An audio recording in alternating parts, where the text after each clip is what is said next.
Apart from that, the Libyan people, they would welcome any punishment against Gaddafi's regime. So we have to be very careful about the sensitivity of the issue here. Tariq Youssef, does it seem to you perhaps that that there's a shift in momentum here, that events outside Libya at the moment seem to be moving quite a bit faster than events inside at the moment? And is that something that concerns you? Because it does seem right now as though Gaddafi and the people around him are going nowhere, and they're going to fight to the death. Absolutely. I think the international community has reacted rather swiftly and decisively in the last 72 hours. This is important because in the previous week, all events were taking place in Libya with very little clear international attention, let alone decision-making or outcomes. I think at the moment, the strong messages coming out of the UN Human Rights Council are particularly critical, because it's exactly at this moment where we're seeing what resembles a standoff inside of Libya, and where Gaddafi's troops are being rallied to perhaps launch counterattacks against the cities that fell in the hands of the opposition. So those statements coming today out of Geneva and the threats and warnings of accountability, justice, and the reach of the international community, I think are precisely what is needed to perhaps make the people around Gaddafi think twice. The commanders in particular, the people who can inflict a lot of damage on the population. Well, Gaddafi's regime is no stranger to accusations against human rights violations. We're going to talk a little bit more about that now. According to Human Rights Watch, an estimated 213 prisoners who have served their sentences or been acquitted by Libyan courts remain locked up. In 1996, a massacre at Abu Salim prison left 1,200 inmates dead. The authorities have not made any account public nor held anyone responsible. There are no independent NGOs, and Libyan laws severely restrict freedom of association. Law 71 bans any opposition, and the punishment is death. In 2006, Human Rights Watch accused Libya of forcibly trying to repatriate African migrants whose lives were in danger in their hometown. The Libyan government continues to detain girls and women indefinitely for what it calls social rehabilitation. Many of them have committed no crime. Some are held only because they have been raped. And of course, most recently, the treatment against the Libyan people for uprising against Gaddafi's regime was met with extreme violence. The death toll now stands at over 1,000. Well, Peggy Hicks, if I could turn back to you on this then. As we just documented, this isn't the first time that Gaddafi's regime has committed the kinds of violations that we've seen over the last few days. But what does that say about the credibility of the UN human rights body, given past violations not only from Libya, but other countries on that body?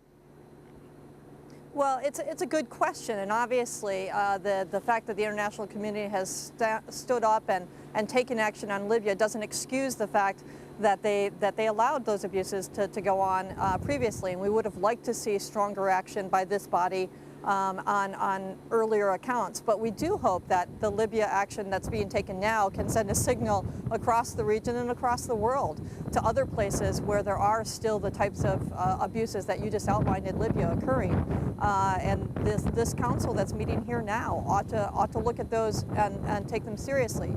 Egypt, for example, is a country where there was endemic human rights abuse, and Egypt itself continually pushed against a discussion of those issues here in the Council. We're hoping that now Egypt and others will lead the call for cases like Libya to be taken before the Council.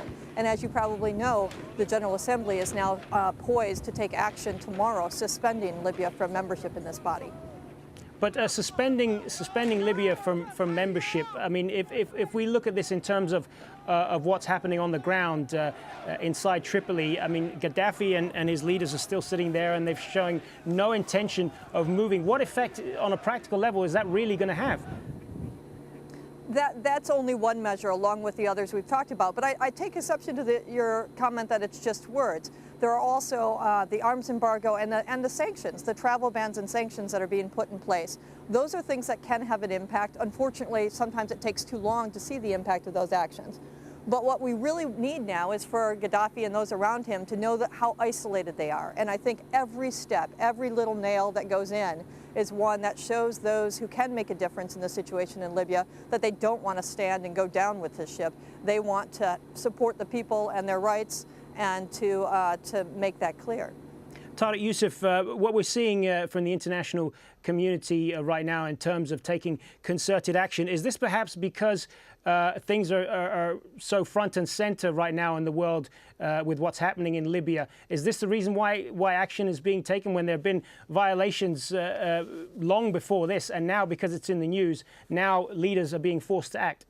I think the international community, certainly the US and the Europeans, are taking note of the fact that what perhaps we're seeing in the Arab world at the moment is not just a one-time event or a one-country phenomena.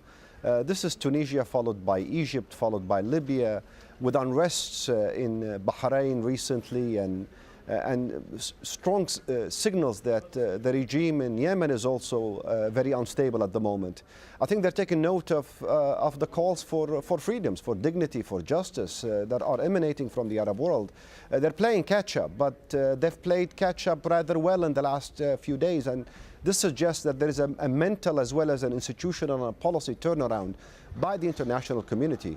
And this, in my humble view, could be extended to a number of other countries in the region and to the world at large. We're seeing the return of the broader agenda for human rights, governance, democratization, all of these things which just a few months ago we had written the obituary of and gave up on, especially in a region known for having autocrats who ruled with impunity, and in the case of Libya, I would say, save for Saddam Hussein, this is possibly the worst dictator and violator of human rights in the last 40 years.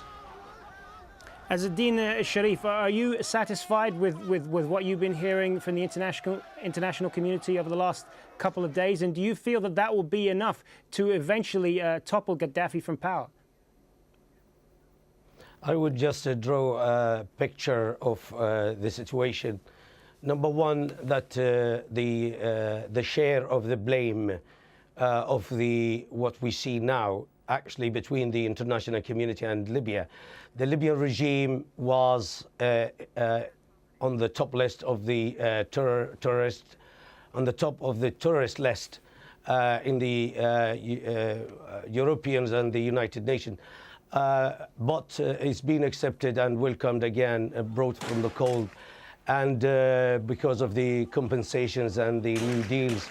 Also the collapse of the economy in Europe and around the world. We have seen the European leaders went and sat by Gaddafi in his tent begging for oil deals and investment, and also to sell him weapons, to train his security army. All these things, I would say that they share the blame. Both the European leaders and the Libyan regime. Not just this, that the Libyan people suffered all these decades under Gaddafi, and the